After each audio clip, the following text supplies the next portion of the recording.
Hi everyone, so recently I just felt like bamboo archery is really a grossly underrated and underappreciated company, platform, channel, and I just feel like I want to get the words out and show you guys some of the incredible things we created, invented, but unfortunately they really go unnoticed and oftentimes just not appreciated. So for example, those targets you see at the back, they have been around here since 2018. If you look back some of my older videos, they're actually a large container which contains 9 cubes inside. We created them since long ago. So they have been around here since 2018, but we first created a prototype in 2017 and then we used for a year. We loved it, and then we go for mass production. So each cube can be rotated because 6 sides can be shuffled, and so these targets actually last really well. So back then, a target of this size, 83 by 83, 29 centimeter thickness, goes for 900 ringgit. But unfortunately, we didn't really sell a lot of it. We mainly use it just for our own range, and then eventually we discontinued the product because there wasn't enough support. And then next one, maybe I'll talk about this thumb ring here. So I call it the hybrid ring, not because it is a hybrid material or anything. It's a fusion design. So it combines some of the classical historical ring design, such as the Turkish Ottoman ring, combined with some of the modern geometry to get it to shoot really well, very comfortable, release extremely clean. The grouping is really good. So it's something that, at least this one is rather successful. A lot of people tried it and it is amazing. But of course, there's still a lot of people who look at a ring and it's just another ring, and they really don't appreciate the small details in the design that made it such an incredible ring. I used to sell other rings as well, like vermil ring, some of the Korean rings, but when you make a comparison, you just feel like, no, those rings are not good. Okay, it's just a completely different level. This is way better, way superior, and I really wish that more people would actually give it a try, because if you don't try, you will never know. And this is actually not even that expensive. You can get it for decent price and use it for a lifetime. Literally, this is cheaper than a set of arrows, and your arrows break and lost. But this one here is a lifetime. So yeah, I wish people actually put more notice our products, talk more about our products, share with friends, support them, because it took time, it took a lot of experience testing to develop them, and then if they go unappreciated, and if it's unappreciated, eventually it's gonna become discontinued, and that will be a loss. Okay, it's a loss, because it's really good. This is seriously very good. So next one, I'm gonna show you Quiver. Now the Quiver, I didn't originally design it. It was actually from Taoyi leathercraft from China.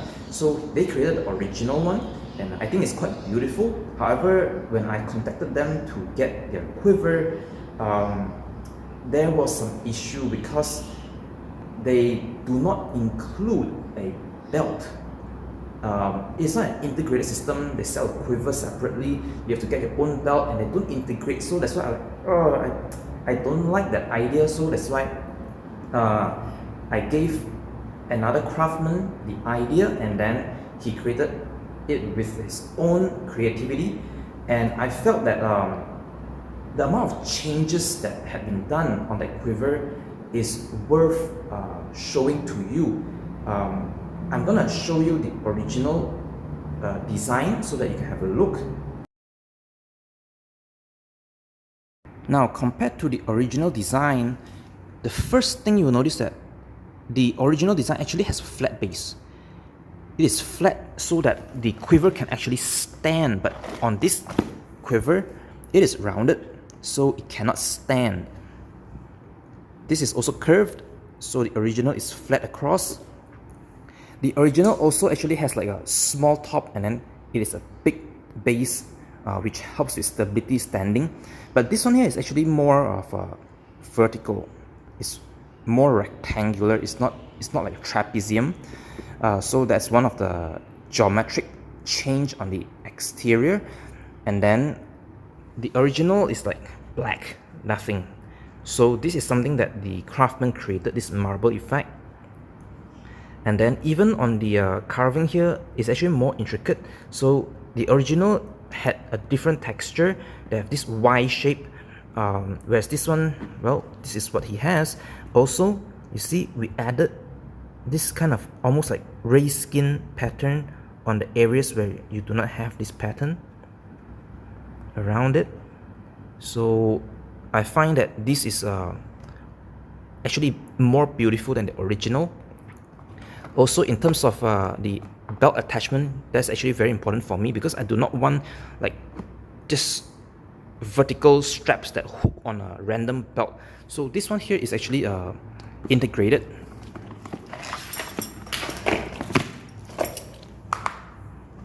Okay, it's integrated. So to me, this is better in my opinion. I just love this one more. Because being integrated, the whole design can match, whereas the original, you have to get a belt separately and the design is not going to match. And then this accessory pouch here, I mean, I contributed to the design a little bit. So this one, I used the theme over here, the marble effect, and then I used the same theme here, the raised skin pattern. And this pattern here is actually, you can Google it. It's called a golden sunbird. Okay, so there is a significance of this design here in China. So you can Google that. This is how it looks like inside. So this is probably a more interesting topic. So I put a bunch of bows here, such that the base here, they are all aligned, and we can compare their length. This one here is the Super Turkish. It is 51 inch. And then this one here is a Super Sicai. This one goes 53.3. This is the Spearman 54. The Super Ming here is 55. This is actually the older version of the Ming Moon 1, which is 59.5. Super Babylon is 59. And that's the Warring States 1 at 60 inch. So we'll be doing some shots, and then we'll discuss, because some of the things that I noticed is some of the technology is actually rather old, but only more recently I realized that a lot of people don't even know that I've done this test, and some of the design were even taken by, for example, AF, but really, you know, it's underappreciated. Nobody even know that we tested it 2 years ago. Okay, so I don't know what kind of order should I shoot these bows.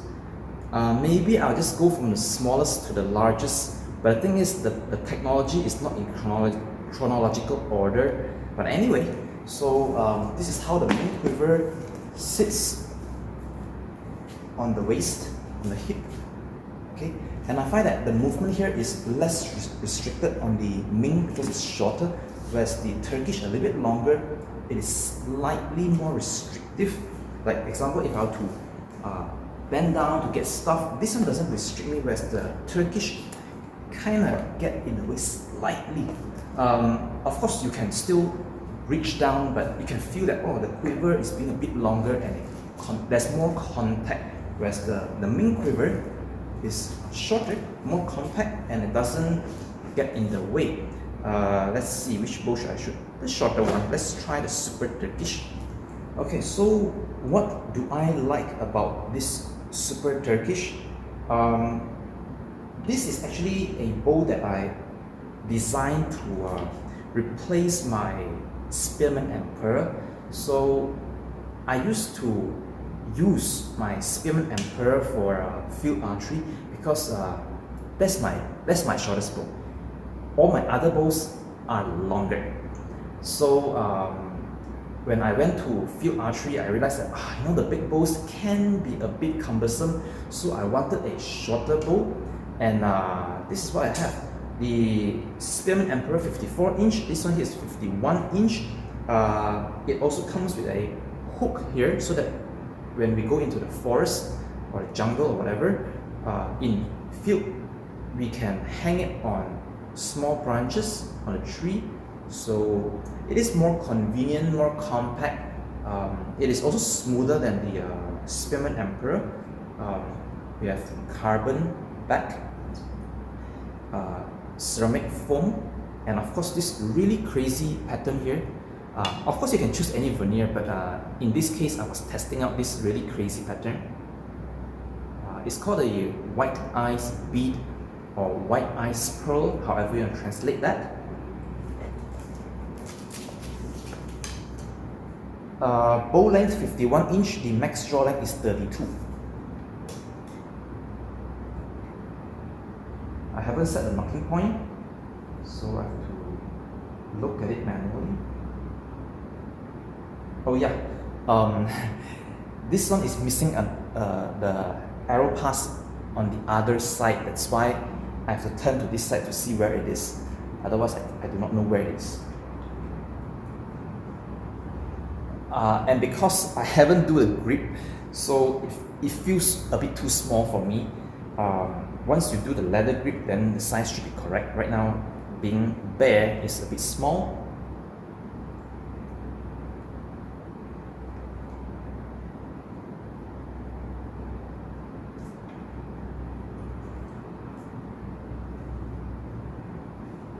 The draw itself is very smooth.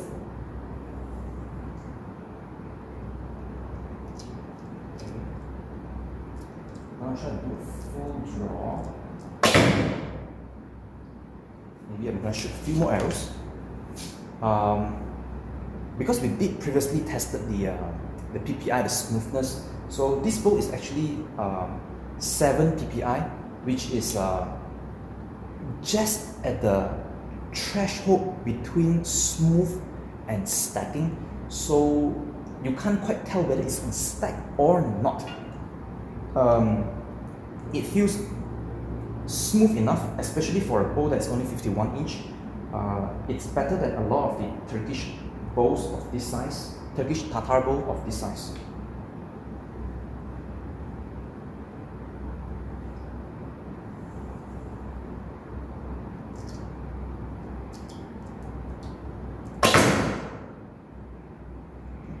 So bow is definitely very smooth. You can see I'm holding it very long. It is a very smooth bow. The grouping is decent. I tend to hit towards one side, but it's okay. The group is decent.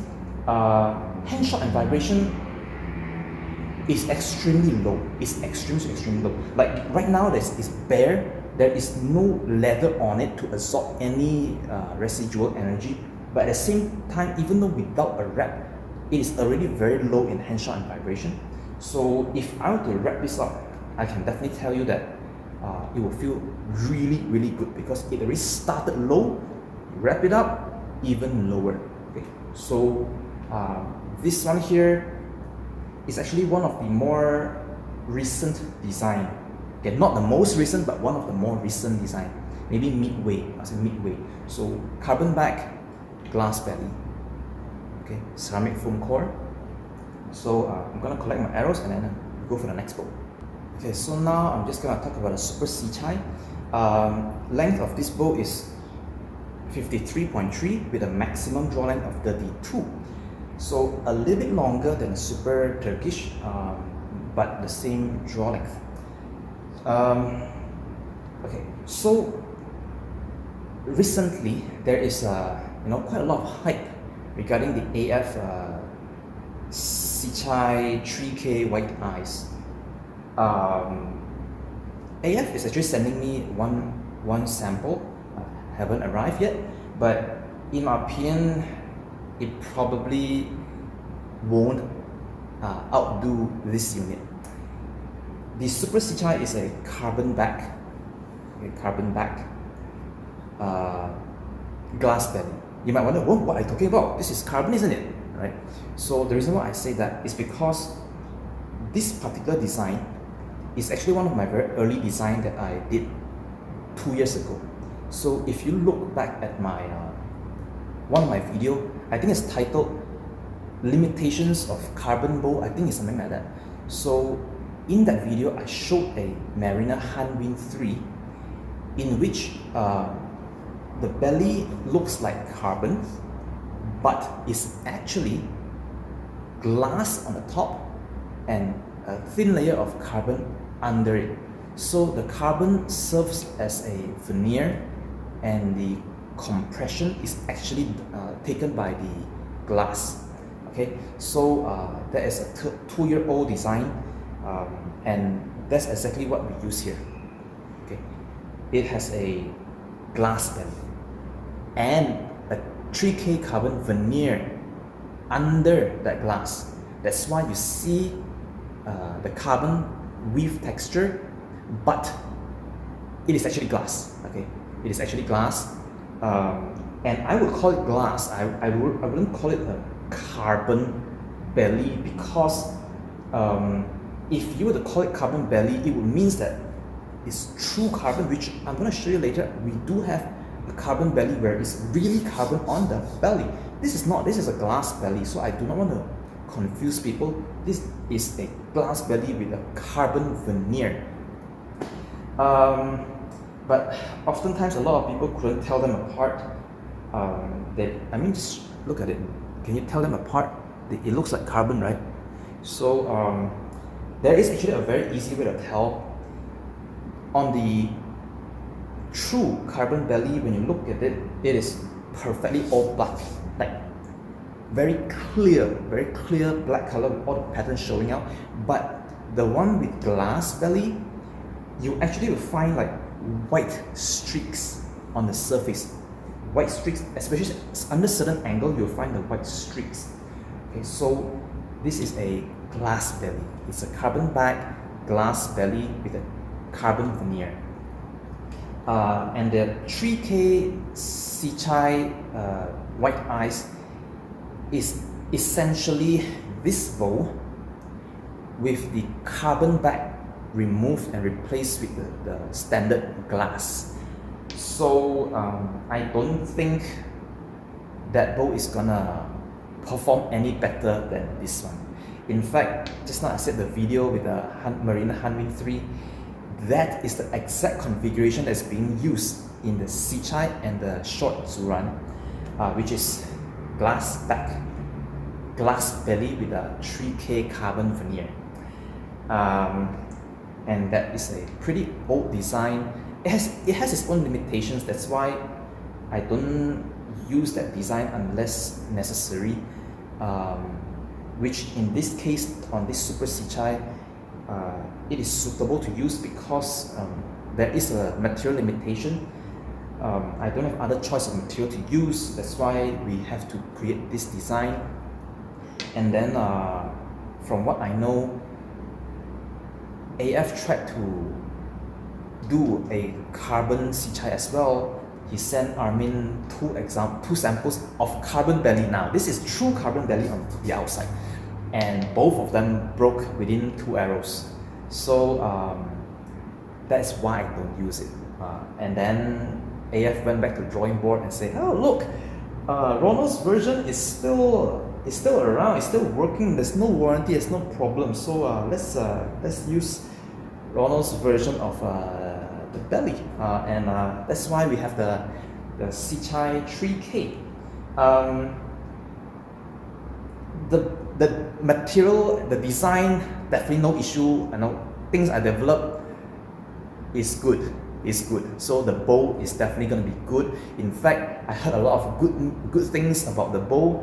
So you can just imagine, if people are praising so much about the bows are coming soon. The one I test later, they will be incredible. Okay, so okay, this one is a bit heavy. This is 35 pound. I don't normally shoot this kind of weight. But anyway, I'm gonna try to push it through a little bit. This is a bit heavy for me. I normally shoot a tiny bit lighter. Compared to the original Sicai, this version, okay, Super Sicai, does actually have lower hand shock, lower vibration. Not to say don't have. There's always going to be some amount of hand shock and vibration because it's a moving system. Newton's law, you know, there's going to be opposite force of equal magnitude, opposite direction. So I'm going to shoot this one. A bit heavy for me.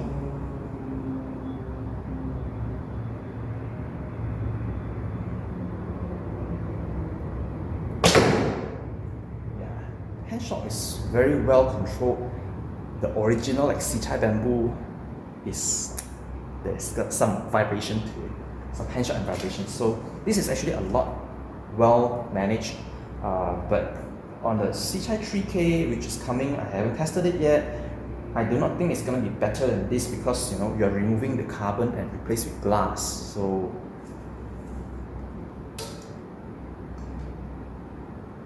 anyway, I would say that the Sicai model is a decent model, okay, because I wouldn't consider the Sicai to be a high performance bow. Because you can imagine the Jotoman is equally as fast as the Sicai.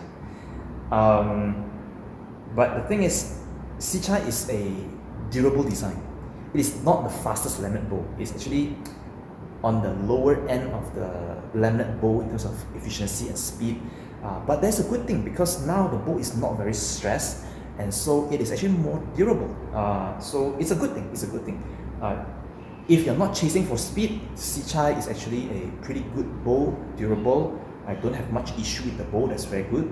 But if you're looking for like speed, the Sicai is not the fastest bow.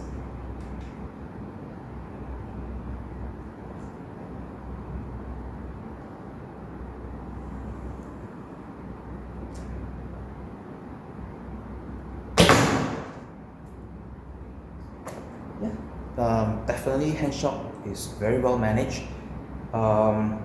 Very similar, I believe, very similar to the Super Turkish. Not substantially different. Of course, we have leather here, so I don't think it's a substantial difference. It feels pretty much similar. It's a good bow. So next, I'm gonna try the Spearman Emperor. Alright, so the Spearman Emperor, this one used to be my field bow. It's a shorter bow, 54 inch. But nowadays, you know, the role has been taken by either the Super Ming or the Super Turkish. I used to I bought this bow back then because I like the way this is shaped. It's very beautiful.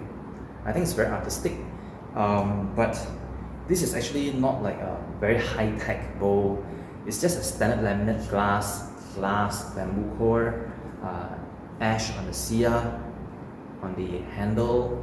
So this is a very typical design, although in terms of if you look at details, the way he formed the cia is a little bit interesting. It makes the bow a little bit more efficient, but it's a pretty old technology if you compare it with the new design. This is pretty old. I do find that this bow tend to stack a tiny bit, but this is quite expected because all the other bow I'm going to show you are small cia bow. This is not. This is a long cia bow, therefore the limb is very short. So of course the limb is stressed more.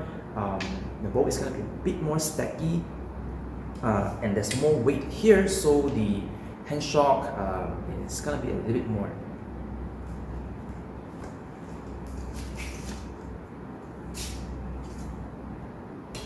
But nowadays I don't shoot this bow that much anymore. This one here is a 34 pound. I'm shooting all of them with the same arrows, but the poundage is going to vary a little bit. Some of them, the lowest one I have is at 29. The highest one is just now the Super Sicai at 35.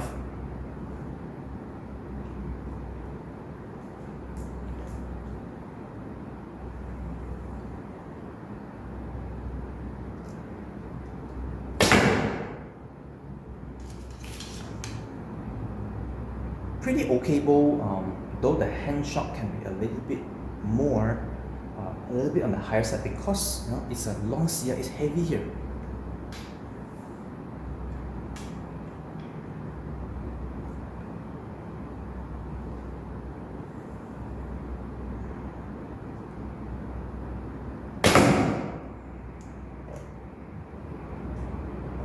Grouping is good. I used to shoot this bow, haven't shot it for a long time. Okay bow, hand shot just a tiny bit more than the previous two bows I tested. So next one I'll go with the Super Ming.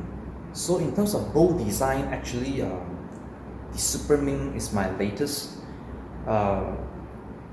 There's a lot of change, like the way the bow is tapered, ceramic foam plus wood core, and then carbon back as usual. We have additional carbon layer near the belly, and veneer plus glass on the belly. So overall, even counterweight here. So this is actually definitely one of the latest in my design. Of course, it's gonna be the best performer, but with so many materials, high-tech materials involved, the cost is also on the higher side. So just like the Super Turkish, it has a hook so that if you go into forest, you can hook on tree branches. 55 inch with a 34 max draw length, which puts it between, it is like a mid-sized bow, 1 inch longer than the Spearman Emperor, which has a 31 inch max, but this one has 34. And my longer bows like the Ming Moon, they also reach 34, but they are like 5 inch longer. So that's why this is, in my opinion, a very good balance just in between. It is on the mid-size, shorter than my long bows, larger bows, but still very, very smooth. Efficiency very good. So I'm gonna take some shots and just show you. If you want to look at the more details, probably another video, or just ask me directly, because this, I'm trying to rush through 7 bows.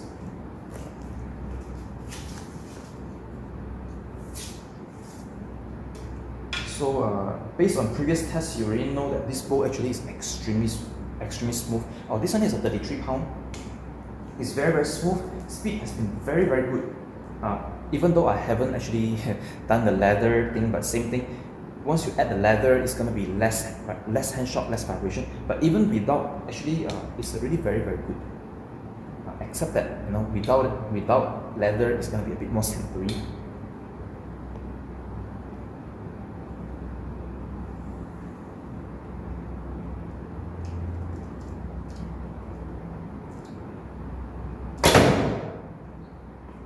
See, the speed is very good. It's very smooth, that's why I can hold for quite long.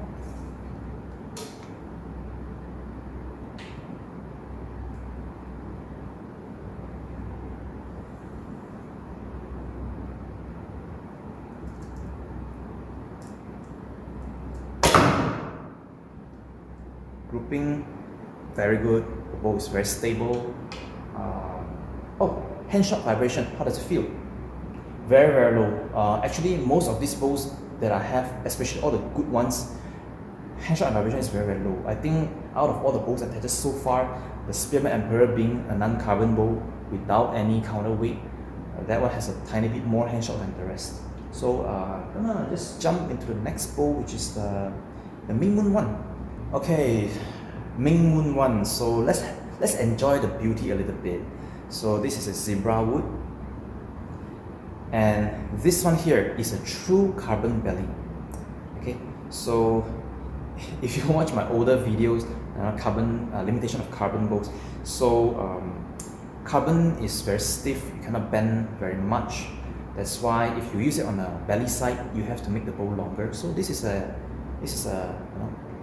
59.5 inch bow, rather long. Okay, it's a rather long bow.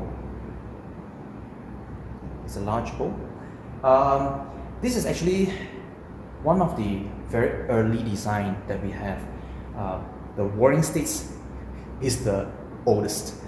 This one is actually an improvised version of the Warring States, because the original full carbon for Mariner wasn't that good. A lot of people misunderstand that carbon is very light. Carbon is lighter than wood or bamboo, but it's wrong. Wrong, very wrong. Carbon is very dense. Carbon is very heavy. Okay, if you don't believe me, you can go online and just search.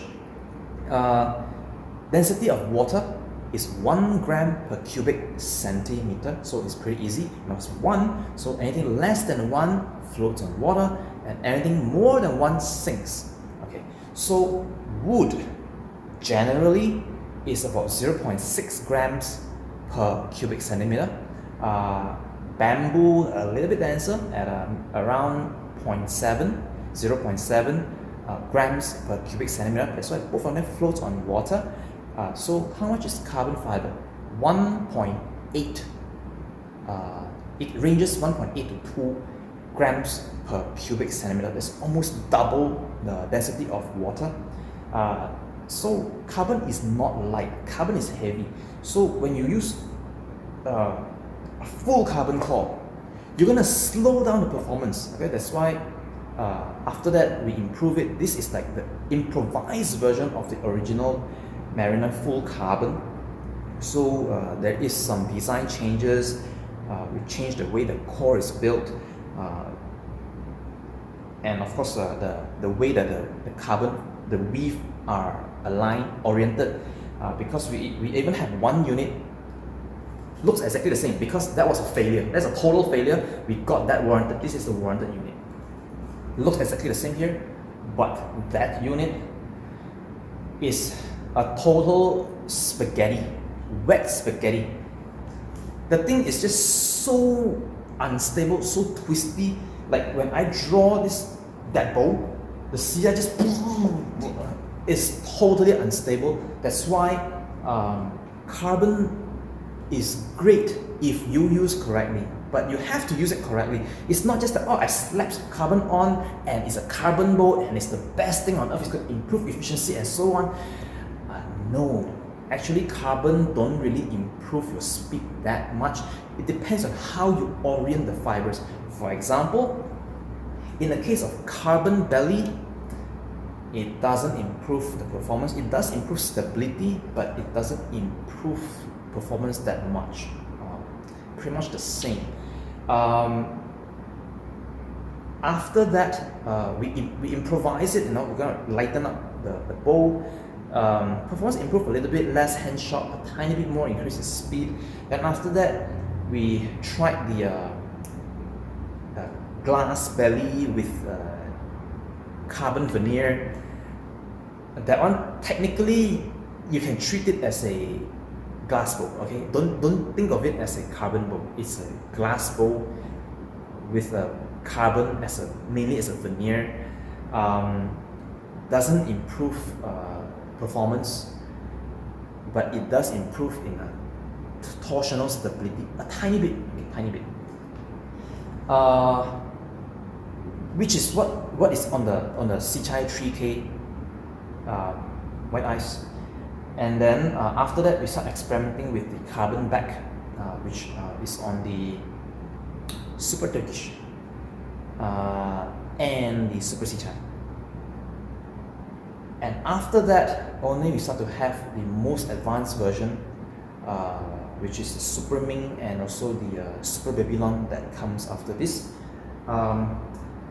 This bow is not that fast. Okay, being a large bow, there's going to be more mass. A long string is gonna the string is gonna hum a bit longer. But the bow itself is nice. Draws is very smooth. It's just that performance is not as good as the Super Ming. Okay, you just cannot compare the Super Ming. The Super Ming is very good, and in fact, the next bow, which is the Super Babylon, is also an incredible, the latest design that I have. So this one is when you compare against the two bows, this may not be outstanding, okay? Just to let you know.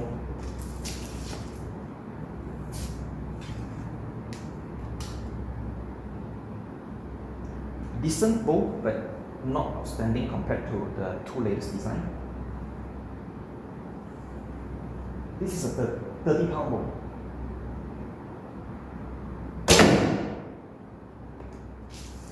So the Mariner Ming Moon, this is the older version. Remember, this is the older version. It doesn't even have a bridge. So when you shoot it, it tends to, hand shot is actually well managed, but the hum, the string oscillation, it went a bit long. Being such a long, large bow, the hum of the string is going to be a bit longer. Once you shoot it, a bit long. It doesn't interfere with you or disturb me in any way, but it's just something to know that this particular bow has the humming.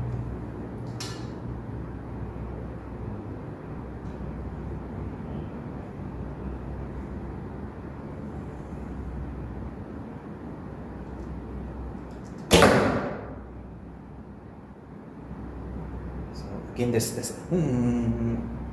So next one, we go with Super Babylon. Alright, this Super Babylon is actually quite a stunning piece.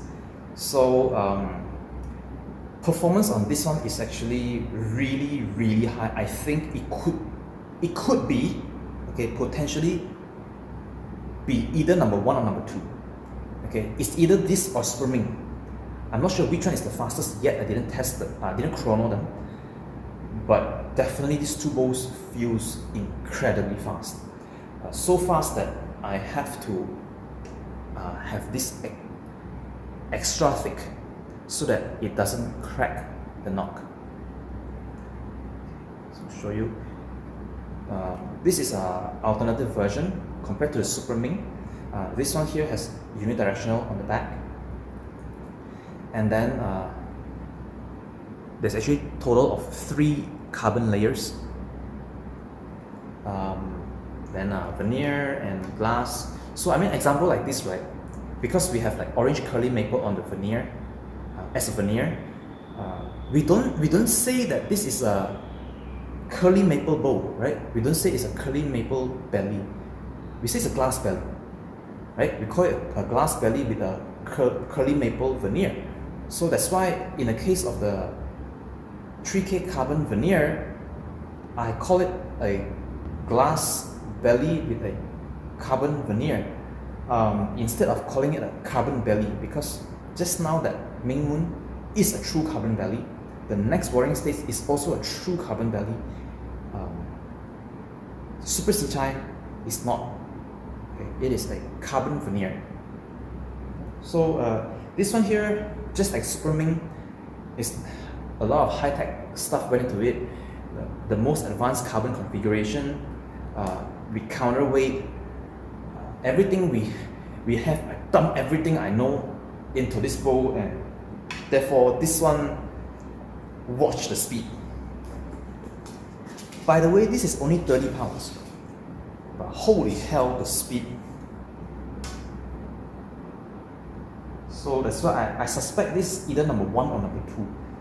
It's either this or the Super Ming is a top.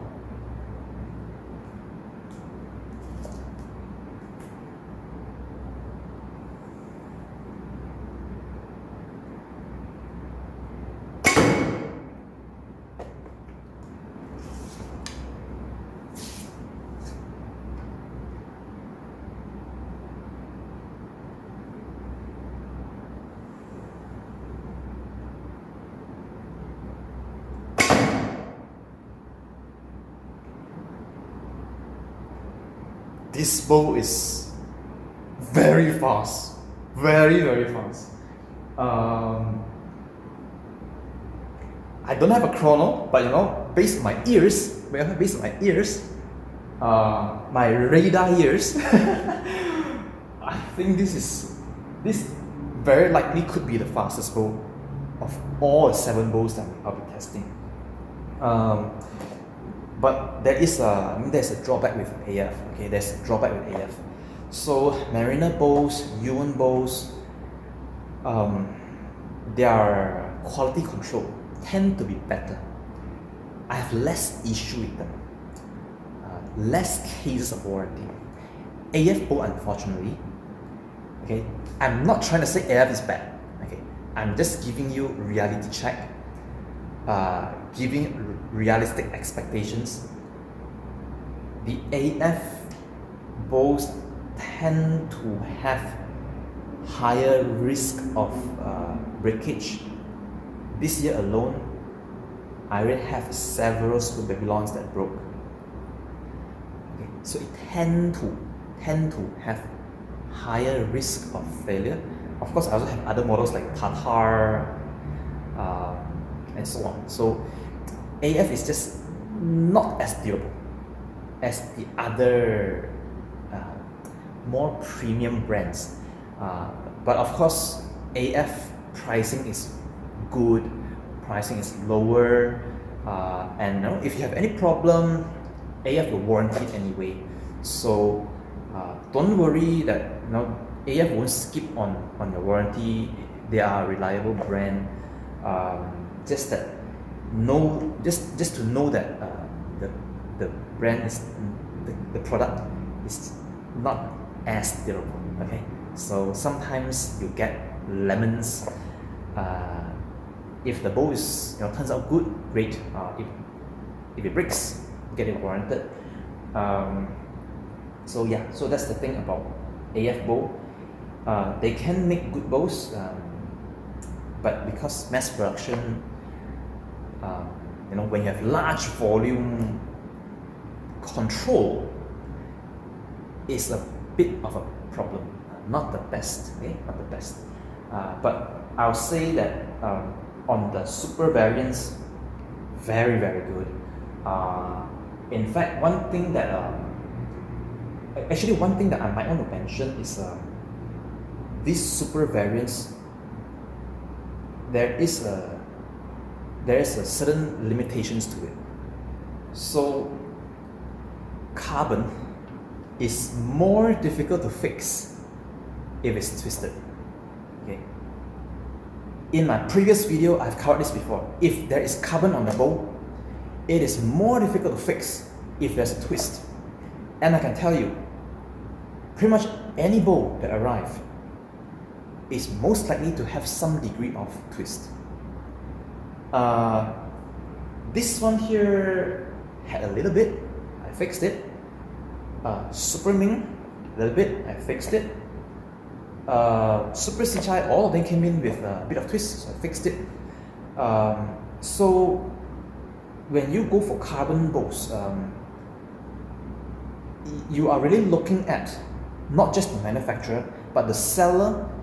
You want the seller to fix any twist before delivered to you, because I do not think you know how to fix carbon twist, or you may not have the courage to try to fix the twist.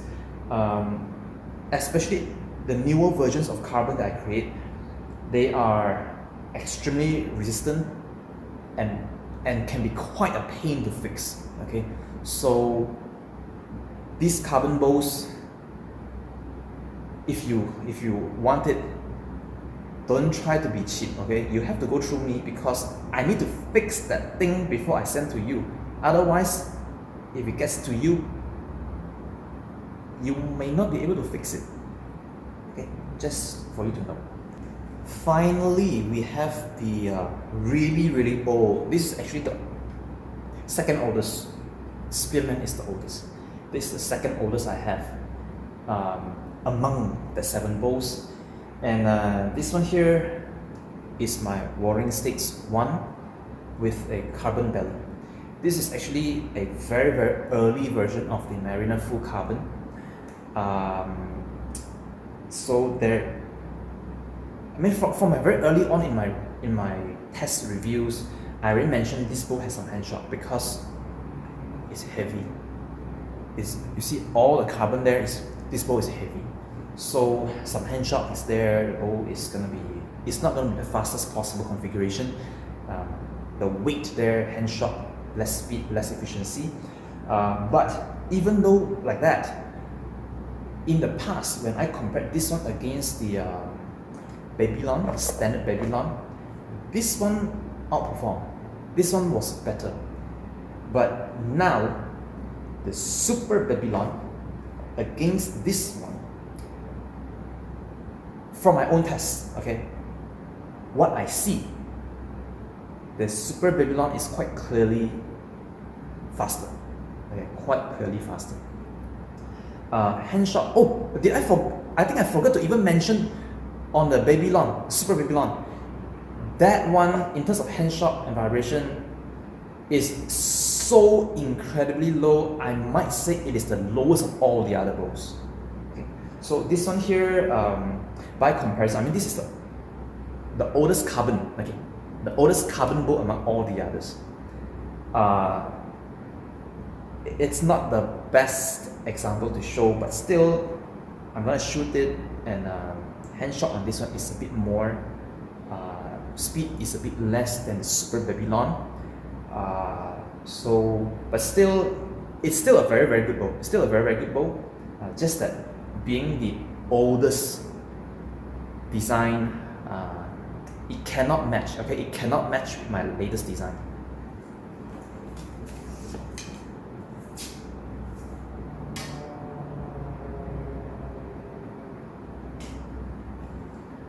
Poundage on this one, I think it's like 28 because it used to be 29. I leave them strong all the time, so lost a little bit. I think it's like 28.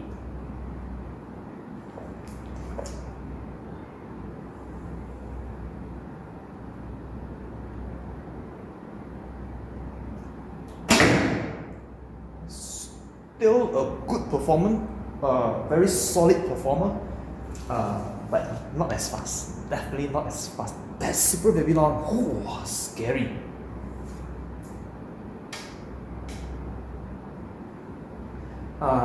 Hand shot on this one, hand shot and vibration is very low, but I think that the Super Babylon is even lower. Okay, remember, this is the oldest carbon bow I have. Before all the modification and improvement. So this one is like the ancestor, the ancestor of all the carbon bows I have.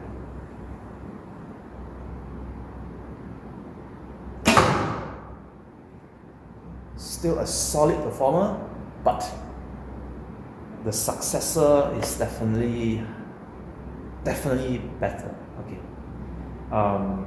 no doubt about that. But still, this one set a very good example of what a good bow should be. And all the other bows tries to beat this bow. So every time I configure a bow, it has to beat its predecessor, and therefore the newer versions are really, really good, and they should be. Okay, they should be. So I guess that concludes today's video. I guess it's quite long. Thank you for watching.